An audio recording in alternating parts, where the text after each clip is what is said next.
don't worry about these guys. They can't shoot worth... oh, man. Well, apparently these dudes must have watched my prior review of the first game in this price-to-move Heavy Fire series available on WiiWare, because their aim has definitely improved since their last performance on Special Operations. So this is Heavy Fire Black Arms, another covertly titled military shooter looking to target Wii owners with a taste for modern warfaring or meddling with honor duty counter-striking evolved.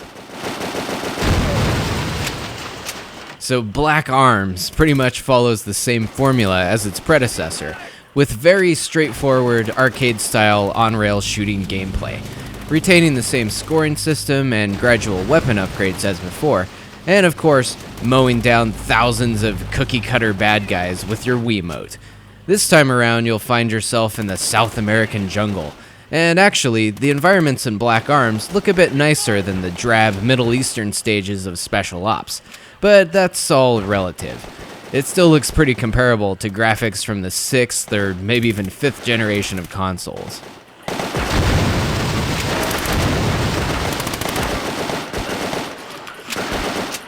But hey, you get what you pay for, I guess.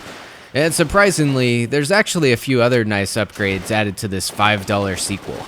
The on-rails camera seems to have been injected with a bit more life, and gives the game a slightly more virtual point of view, as you jump into various vehicles or crawl through the tall grass to sneak up on unsuspecting enemies. There's even moments when you're thrown into a crude sniper mode, so Black Arms definitely did an admirable job of trying to add a bit more variety to the non-stop shooting. Oh, and I'm sure Mark would approve of this. Some of the enemies have been given flamethrowers.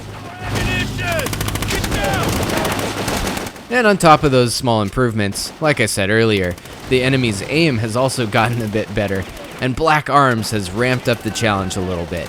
There's more stuff on screen to shoot, more movement, more of those dangerous red exclamation points, and you're more likely to get shot.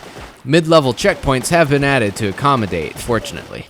And actually, on my first playthrough of this, I died on the first level a couple of times, which kinda came as a shock after only getting shot once during several levels of the first Heavy Fire game.